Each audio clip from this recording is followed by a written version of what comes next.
नमस्कार.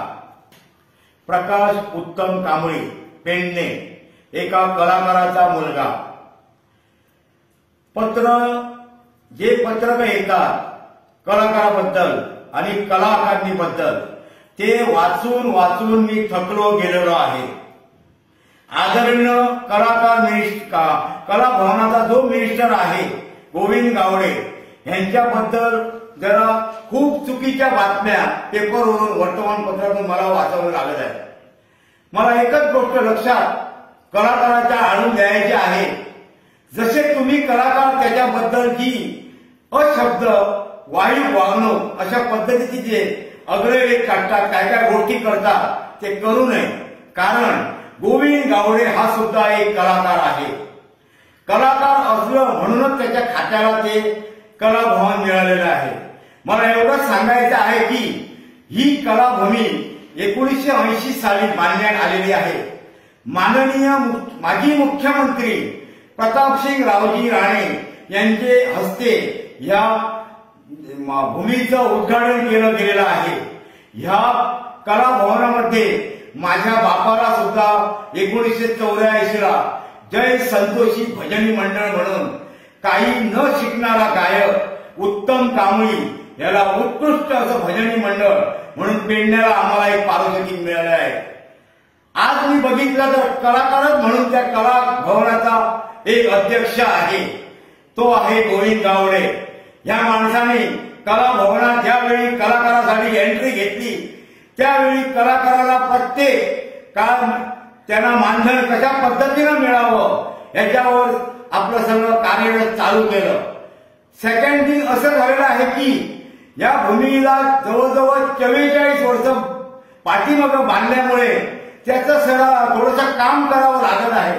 ते त्याच्या टायमिंगला काम चालू झालं आणि ते काम सरकारने पीडब्ल्यूडीला दिलं आणि पीडब्ल्यूडीला दिल्याच्यानंतर ते काम सरळ पीडब्ल्यूडी बघून ते करावं लागतं.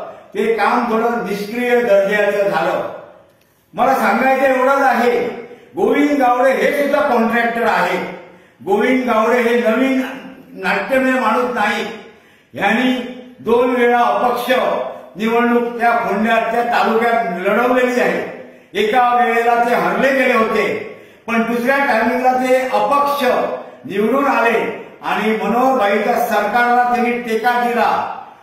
आणि ज्यावेळी त्या माणसाने मनोहरभाईवर बीजेपीच्या सरकारवर अपक्ष येऊन आपलं जो अमूल्य असं मत होतं ते सरकारला टेका देऊन त्या सरकारचे ते मिनिस्टर झाले.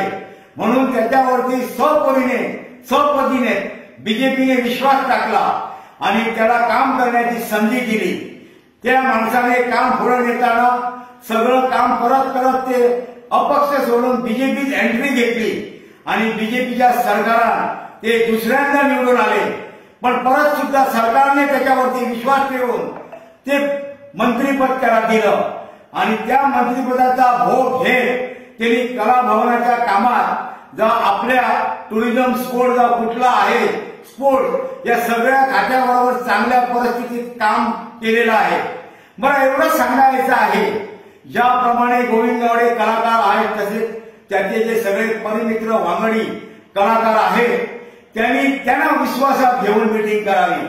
काहीतरी प्रेस रिपोर्टरवाले आले आणि माणसाने काहीतरी बोललं म्हणून त्याच्यावरती वाईट शब्दाचा वापर करू नये. मला एकच सरकारला विनवणी करायची आहे, कुठल्याही माणसाने कुठल्याही मंत्र्यावरती भाष्य केलं म्हणून त्याचं मंत्रिपद काढून घ्यावं असं नसतं. आता मी बघतो पीडब्ल्यूडी खात्यामध्ये पुष्कळ जाग्यावरती एमडीओ असू दे कॉन्ट्रॅक्टर, अशोक असू दे कॉन्ट्रॅक्टर, अशोक बिल्डर कॉन्ट्रॅक्टर असू दे, पुष्कळ ठिकाणी रोड कोसळलेले आहेत. म्हणून कोण पीडब्ल्यूडी मिनिस्टरचा रिझाईन घेणार काय असाही शब्द निवडून येतो. कुठल्याही मंत्र्यावर आणखी भाष्य कुठलाही माणूस करत नाही. म्हणून जरा मला एक टार्गेट करतात काय गोविंद गावड्याला असं वाटतंय. तर सरकारने ही गोष्ट लक्षात घेऊन गोविंद सरांना टार्गेट करू नये. मी सुद्धा एका कलाकाराचा सुपुत्र आहे.